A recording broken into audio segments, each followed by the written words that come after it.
It was supposed to be just another panel debate, another evening where polished voices on television sparred over politics while the audience half listened with dinner on the table.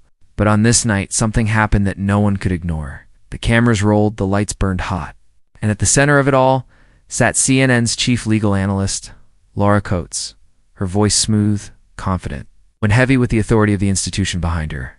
She leaned forward, eyes sharp, and with a smile that felt more like a sneer. She delivered the line that would set the stage for everything to come. "Congresswoman Crockett," she said, "it's admirable you're passionate, but passion is not the same as knowledge. We need serious legal minds, not emotional reactions." The words cut through the studio like glass. In that instant, the air shifted. A silence hung between the panelists, an uneasy pause that told the audience something more significant than politics had just occurred. It wasn't just a critique. It was a dismissal, an insult that carried the weight of history, of gatekeepers telling outsiders they didn't belong. The cameras caught Jasmine Crockett's face. She didn't flinch, but her eyes locked on Laura with a fire that only those who have been underestimated again and again could know. In that stare was decades of silenced voices. Generations told they were too emotional, too loud, or too unqualified. And millions watching from home felt it too. They leaned closer to their screens, their hearts beating faster, waiting to see what she would do for Laura. It was business as usual, a moment to assert dominance, to play the part of the untouchable authority. She leaned back, satisfied, as though the debate had already been won with a single swipe. Yet the very confidence that carried her reputation was about to become the spark for her undoing. Across social media, clips of the moment began, spreading within seconds, captions flying. Did she just say that? Viewers tagged friends, voices rose online. A familiar storm was brewing. In the studio, though, time seemed to stand still. Crockett's lips parted, as if to respond, but then she paused, letting the silence grow heavy, letting the insult linger in the air just long enough for its full sting to be felt. But no one expected what came next, not even Laura herself. Asterisk, asterisk, millions tuned in thinking they'd hear politics as usual. But this night was anything but normal, because in those few seconds of televised silence, it became clear that the clash unfolding on screen wasn't just about policies or legal interpretations. It was about something far more profound, something raw, something that touched the veins of America's long-running struggles with race, gender, and power. Laura Coates wasn't merely dismissing a congresswoman's point of view. She was embodying the polished authority of an institution that has, for generations, set the boundaries of who gets to be considered serious. With her credentials and her practiced eloquence, she represented the establishment, refined, credentialed, and quick to put others in their place. She was the voice of the gatekeepers who believed they had the right to decide, whose voices mattered and whose did not, and across from her sat Jasmine Crockett, a freshman congresswoman who had made a name not through elite connections or media polish, but through unapologetic honesty and fearless defense of her community. She did not come packaged in the language of Harvard seminars or cocktail party think tanks. She came as herself, sharp, fiery, and unwilling to shrink down for the comfort of others. To some, that authenticity was refreshing. To others, it was threatening. This wasn't simply about two women on opposite sides of a televised panel. It was about an unspoken hierarchy colliding with a new generation of leaders who refused to bow to it.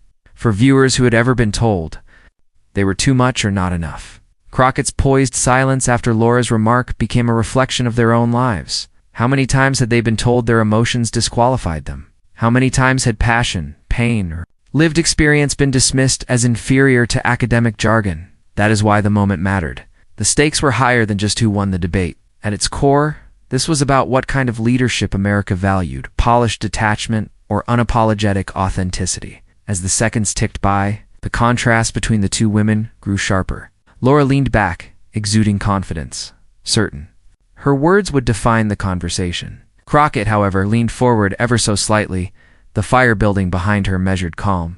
The cameras caught every flicker of tension, every second of silence. The audience could feel the storm gathering. Social media began to mirror that divide instantly. One side applauded Laura's firmness, praising her as a voice of reason. The other side erupted with indignation, pointing out the deeper wound in her comment, the centuries of coded language used to push aside women, especially women of color, under the guise of seriousness. Hashtags began to swirl. Users writing, "We've heard this before. We've lived this before." were tired. This is why millions leaned in that night. Not because they wanted to see a debate about procedure or policy, but because the confrontation on screen had cracked open a much larger question: who gets to be respected? Who gets to be heard? In that moment, the panel wasn't just a stage. For political commentary, it was a mirror reflecting America's unresolved tensions, and the reflection wasn't comfortable. The producers in the control room could feel it too. What was supposed to be a predictable segment had turned into something volatile, something dangerous, something real.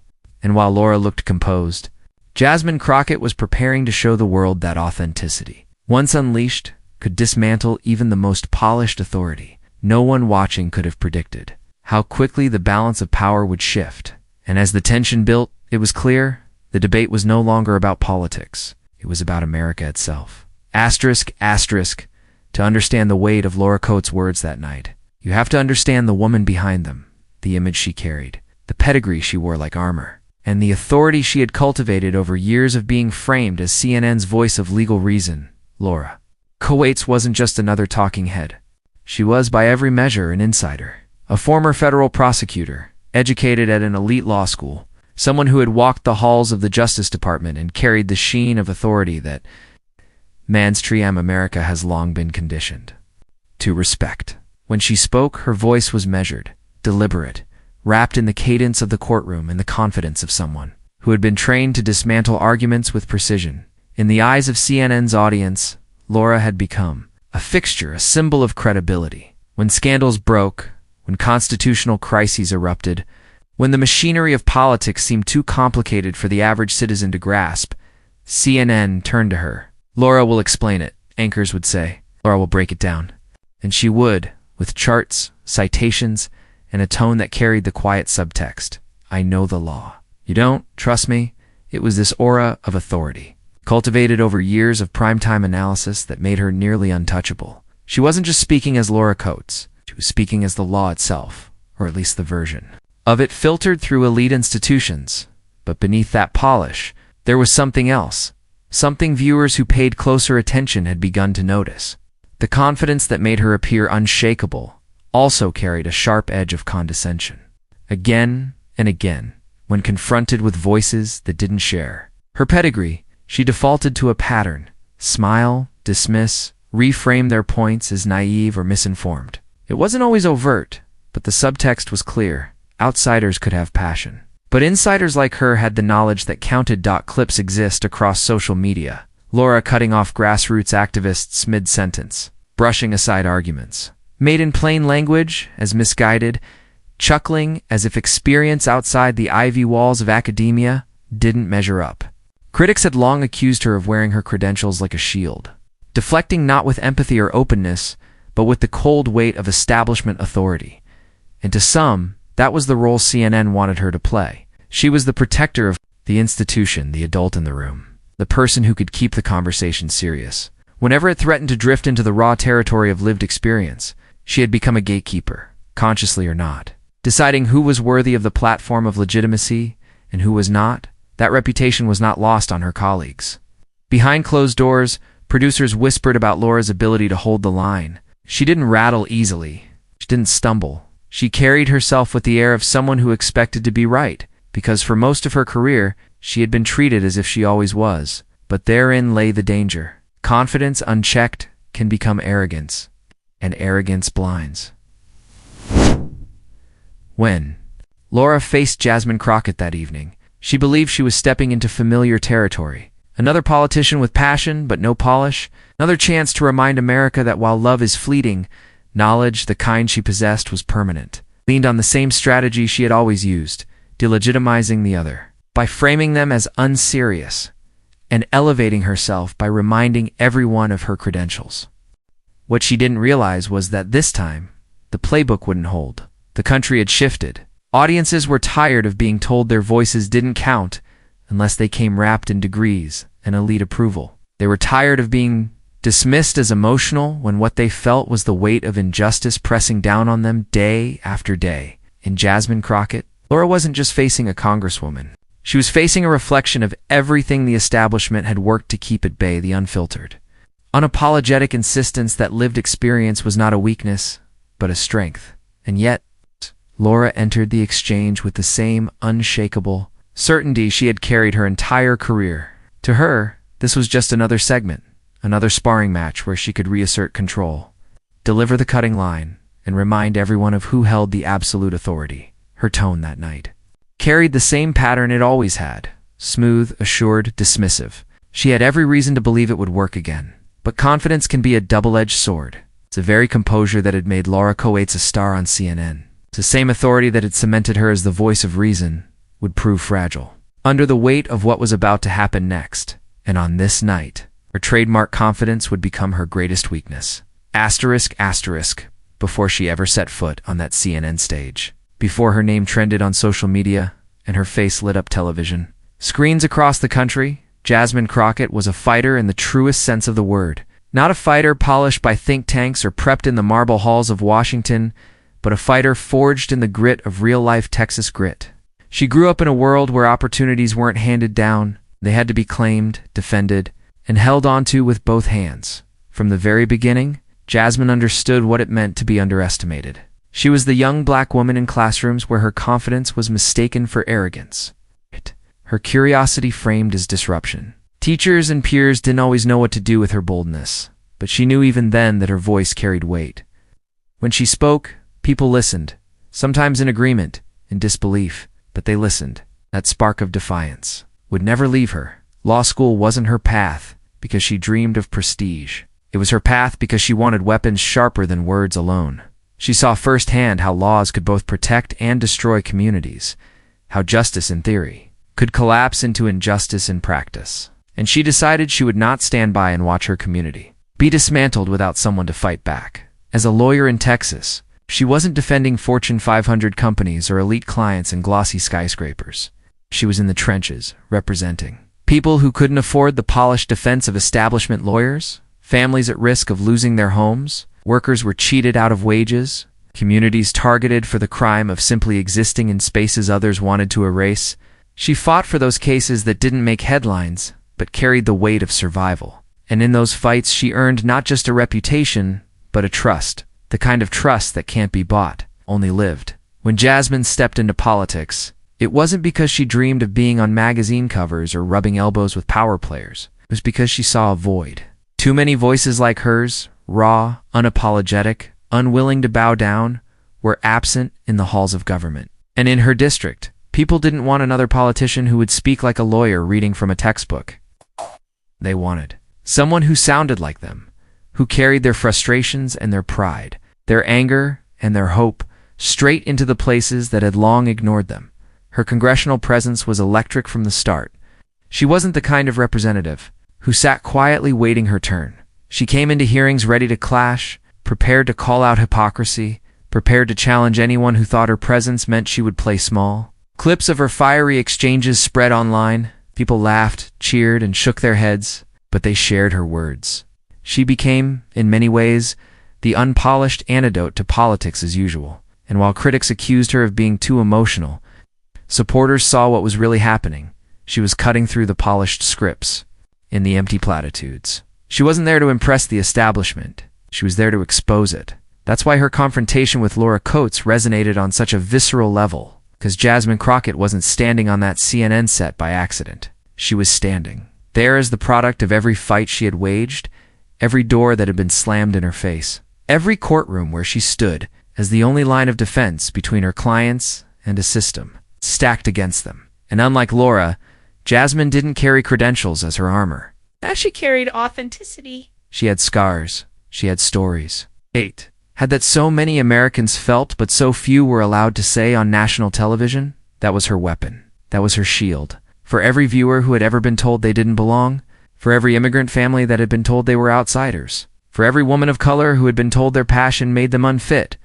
For serious roles, Jasmine became their proxy. She didn't just speak on their behalf. She was them. That authenticity, that defiance, made her dangerous to the establishment. It also made her magnetic to those who were hungry for change. When she stepped into Congress, she didn't step in to be tolerated.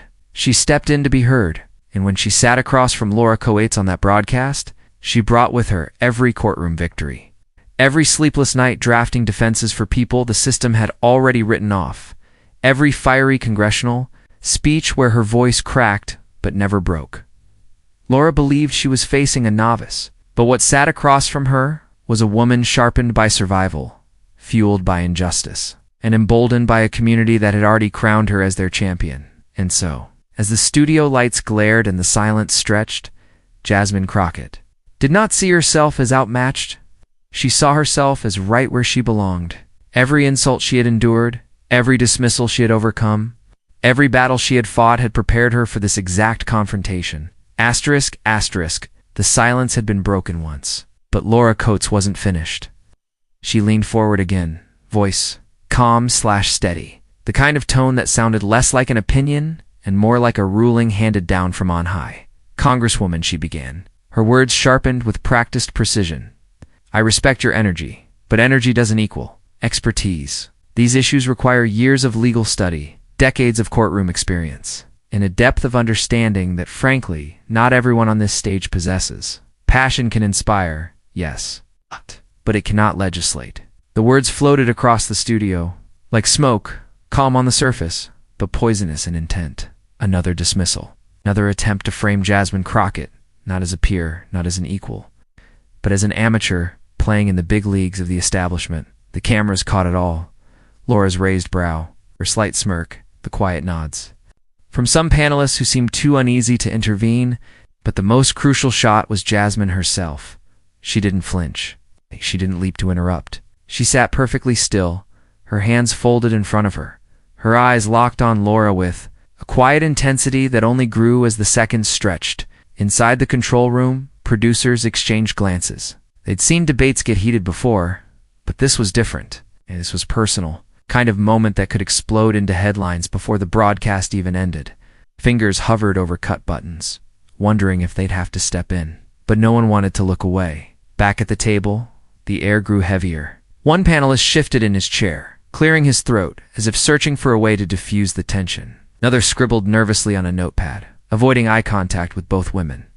Even the moderator, usually quick to jump in, seemed frozen. Sensing that what was happening was beyond his control, Jasmine's silence was louder than words. It was the silence of calculation, of patience, of a fighter who knew that timing was everything, and the audience at home could feel it. Social media feeds began to fill with messages. "Why isn't Crockett saying anything yet? She's about to explode? Just wait." She's letting Laura dig her own hole. Laura mistook the silence for victory. She leaned back in her chair, her voice taking on a lighter tone, almost playful, as though she were humoring an eager student. "It's not a bad thing to be new to these conversations," she added. "But when you're new, it's wiser to listen first, speak later. That's how serious voices earn respect." The studio seemed to hold its breath. Respect, the word, hung like a challenge, like a slap in the face, to millions watching. The implication was clear. Crockett's voice didn't deserve respect. Not yet. Not until the gatekeepers said so. But Crockett's composure never cracked. She tilted her head slightly, eyes narrowing, her lips curving into the faintest of smiles, the kind of smile that told the audience she wasn't defeated. She was preparing, and that preparation carried the weight of every courtroom she had stood in. Every committee hearing where her voice had been drowned out, every moment in her life where she had been told to wait her turn. This time she wasn't going to stay. The tension in the room was electric now. Panelists avoided eye contact, the moderator shuffled papers nervously, and even Laura, for all her confidence, seemed to sense that something was about to shift. At home, viewers leaned forward in their chairs waiting, whispering at their screens, urging Jasmine to answer. The moment stretched thin, a bowstring pulled tighter and tighter, until it was on the verge of snapping, and then with the world watching, she struck back. Asterisk, asterisk, Jasmine Crockett let the silence do the heavy lifting first. She inhaled slowly, her gaze fixed on Laura Coates, with the kind of stillness that carried more power than shouting ever could. Then, without raising her voice, she began, "Laura, you keep talking about expertise." Pause, deliberate, sharp, enough to slice through the studio hush. "But let me remind you what expertise really looks like." She leaned forward, her tone even, steady, surgical. "Expertise is standing in a Dallas courtroom representing people who couldn't afford lawyers, because their voices were already dismissed by the so-called experts of the system. Expertise is fighting tooth and nail for a client who's been railroaded by prosecutors who thought they could bury him under paperwork and winning. Expertise is building respect, not because someone handed it to me, but because I earned it, case after case, in the face of institutions designed to tell me I didn't belong. The panel shifted uneasily. Laura's smirk faded just slightly. And since you like credentials so much, Crockett continued, her voice sharpening, let's talk credentials. Law degree? I've got it. Years in the courtroom. Done it. Legislative. Authority. I sit in Congress making laws that shape this country. You may sit behind a desk analyzing what others do, but I live in the fire of it every single day. The words landed like punches. Crisp, precise, undeniable. Laura tried to interject, her hand raising slightly as if she could stop the tide. Well, with all due respect, but Crockett cut through, never raising her volume, just tightening her grip on the moment. Respect. That's rich. 'Cause what you just did wasn't about respect. It was about hierarchy. About reminding me and everyone watching that, in your view, some voices belong at the grown-up table, and some don't. And let's be honest. Both know which voices you're comfortable hearing, and which ones you're not. The control. Room lit up with chatter. Twitter timelines flared instantly. She said, it. Crockett just dismantled co-aids on live TV. This is history. Laura adjusted in her chair, eyes flashing, but her words stumbled. Congresswoman, I was simply pointing out that these conversations have been dominated. Crockett snapped in, calm but firm.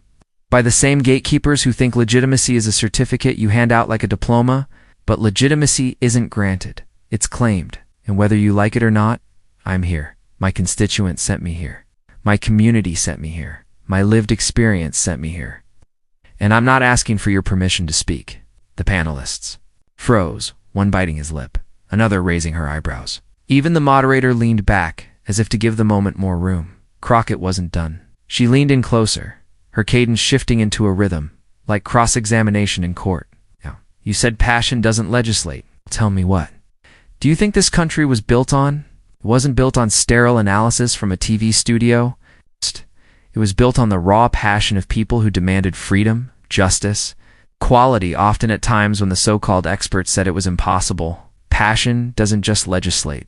Passion moves mountains. Passion gets people elected. Passion changes nations. Laura's jaw tightened. She opened her mouth, then closed it again. The audience could see it, the confidence draining, the carefully polished authority unraveling thread by thread. And let me say something else. Crockett's tone softened for a moment, pulling listeners in. Every young black girl watching this debate tonight sees what you just tried to do. You tried to shrink me. You tried to box me in, to remind me of my place. But I refuse to be small for your comfort. I refuse to dim my light so you can keep shining as the voice of reason. I am the reason. I am the reality. I am the future. The studio air cracked like static. Laura tried again, voice raised now, almost pleading. That's not fair, Jasmine. I've spent my career defending justice, teaching the law, explaining it so people can understand. And yet, Crockett interrupted, her words landing like a gavel strike. You don't seem to understand me. You don't seem to understand people like those I represent, people who don't have time for lofty analysis because their lives are on the line. You analyze power, I fight power, and that's the difference between us. Twitter exploded again, with hashtags forming in real time, hashtag Crockett vs Coates, hashtag She Broke CNN, and hashtag Mic Drop Moment. Laura's voice faltered, the smooth cadence gone. She shook her head slightly, looking down at her notes as though they might rescue her, but Crockett wasn't letting up. One more thing, she said, her voice quieter now, forcing everyone to lean in. This isn't just about me and you. It's about every immigrant family who tuned in tonight hoping to hear someone speak their truth. It's about every woman who's been told to wait her turn. It's about every community of color that has been patted on the head by the establishment and told, you'll get respect eventually, but not today. Well, guess what?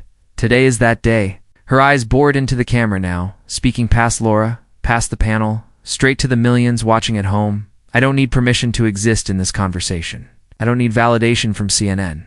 I am here because America sent me here. No amount of condescension is going to erase that. The words hung for a beat, heavy, electrifying. Then came the line sharp, final, undeniable. So the next time you tell me passion doesn't legislate, remember this moment. Because tonight, passion just legislated you. The room detonated. Gasps from the audience.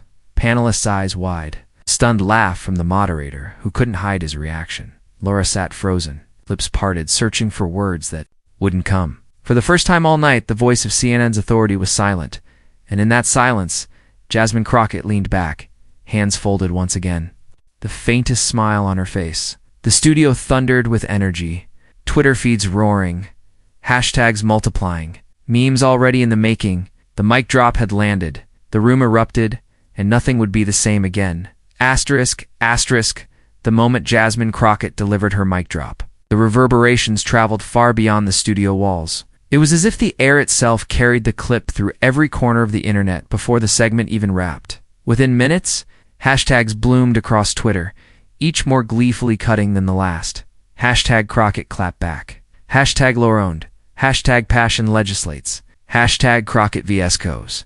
The velocity of engagement was staggering. Every second, new reactions poured in, gifs of jaw drops, TI memes, and slow claps looping endlessly. TikTok exploded with rapid-fire edits. One viral video slowed down the moment Crockett delivered her final line.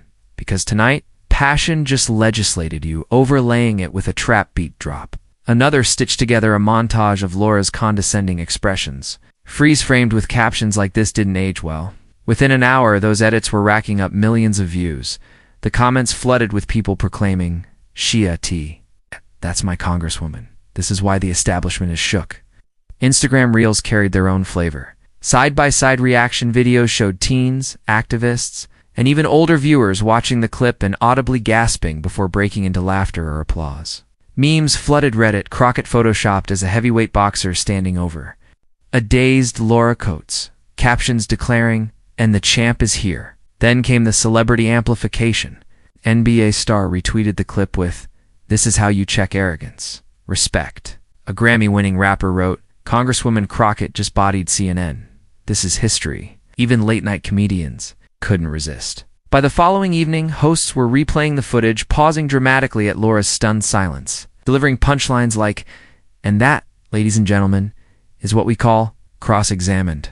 Studio audiences roared as Crockett's words echoed once again. It's time in the comedic arena, proof that the cultural zeitgeist had been pierced. Politicians, too, were forced to respond. Progressive allies rallied behind Crockett, hailing her as a fearless truth-teller and the embodiment of unapologetic representation. Some Republicans, surprisingly, chose not to endorse her politics, but instead to acknowledge the sheer force of her performance. One congressman tweeted, I disagree with her policies, but I'd never want to be across the table from Jasmine Crockett. Respect where it's due. Meanwhile, establishment Democrats found themselves in a tricky position. On one hand, Crockett's viral wind galvanized the party's base. On the other hand, it cast an unflattering shadow on one of CNN's star analysts, someone long considered a friendly face for centrist commentary. Strategists whispered about containment and narrative management. However, the narrative had already exceeded containment. Crockett had become something larger, a symbol. She wasn't polished, wasn't rehearsed, but that was precisely the point. In a media landscape dominated by scripted talking points, her raw authenticity cut through like lightning.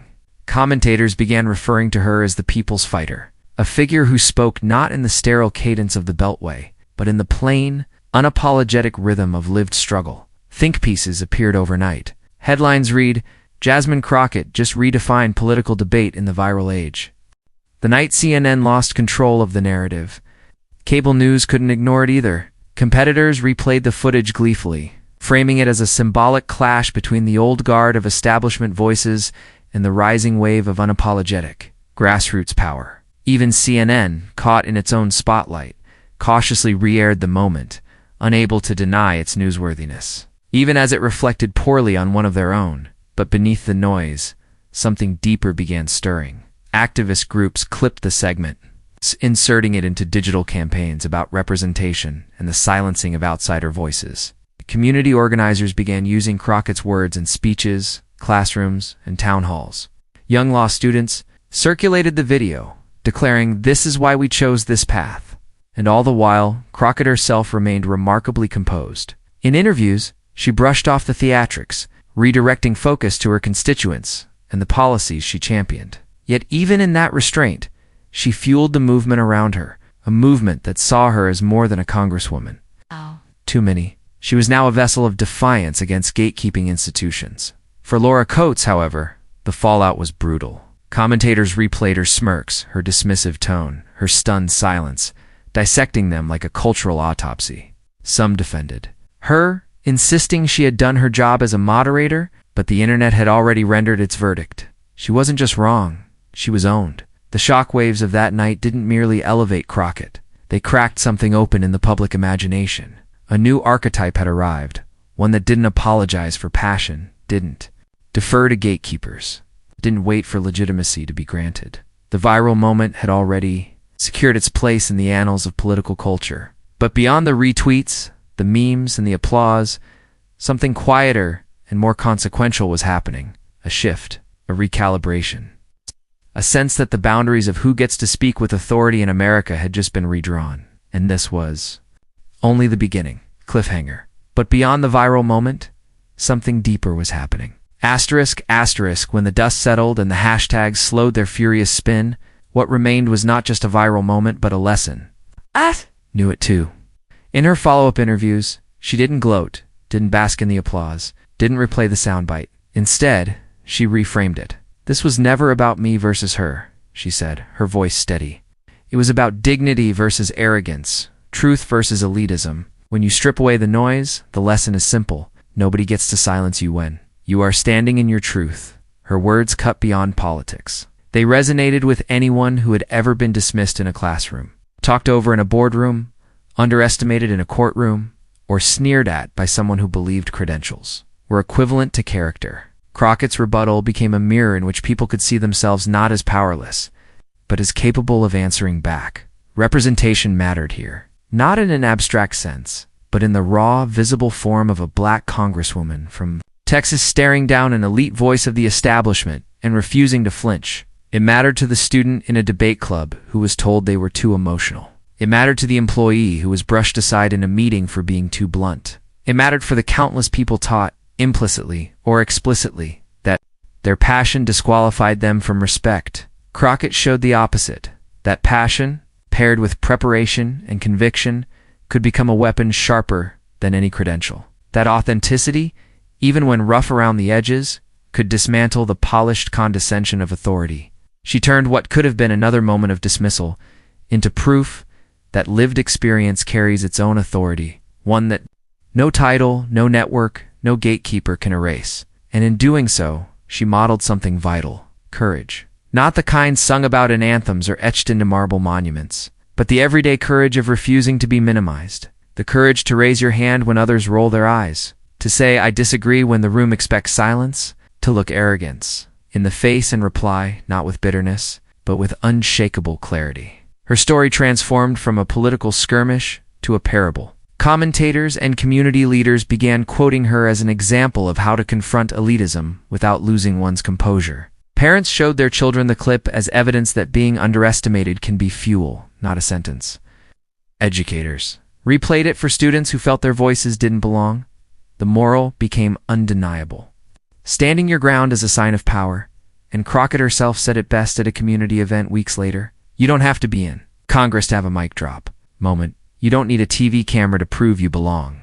Every time you refuse to let arrogance define you, every time you answer condescension with truth, you are shifting the balance. That's how change happens, not just here, but everywhere. Her words carried the cadence of something larger, almost universal. Because this wasn't just the story of a lawmaker versus a legal analyst. It was the story of countless ordinary people locked in invisible debates every day in jobs, schools and families and neighborhoods where their voices are dismissed as unworthy. And her victory was theirs too. The confrontation reminded the world that battles for dignity don't always happen in legislatures or courtrooms. They occur in the small, quiet places where confidence falters and silence seems safer. But Crockett's example showed that silence is never the only option. And so, her moral legacy from that night became something more enduring than any viral clip. A rallying call. A reminder that truth doesn't need permission. That authenticity carries its own authority. And that passion is not a weakness to be mocked, but a strength to be wielded. The crescendo of her lesson could be felt in the way people repeated it to themselves. Not as commentary, but as conviction. Because when one voice refuses to be silenced, millions find their own. Asterisk, asterisk, CNN's chief analyst tried to dismiss her. Instead, Jasmine Crockett dismissed him. What was framed as a moment of condescension turned into a turning point, a reminder that dignity, when defended, always outlasts arrogance. This wasn't just a clash of personalities. It was a reflection of something bigger. Who gets to define credibility? Who gets to be heard? And who refuses to be erased? Laura Coates walked into that studio with all the polish, prestige, and authority of the establishment. But Crockett stood there with something more substantial: authenticity, courage, and the unshakable truth of lived experience. And on that night, truth triumphed, because dignity cannot be handed down by titles. It cannot be bestowed by networks. Dignity is claimed, defended, and declared. And when one woman on a national stage refused to let her voice be diminished, millions watching realized their voices mattered too. That is why this moment will be remembered, not for the sting of the insult, but for the power of the clapback. Not because Laura faltered, but because Jasmine stood firm. If this moment inspired you, if it made you feel seen, if it reminded you of your own strength, then don't let it end here. Be part of something bigger. Share this video. Subscribe to this channel. Join a community that refuses to be silenced, that celebrates truth spoken with courage, that believes dignity is not negotiable, because every time we amplify voices like Jasmine Crockett's, we make it clear: arrogance will never have the final word, and together, we turn one viral moment into a movement.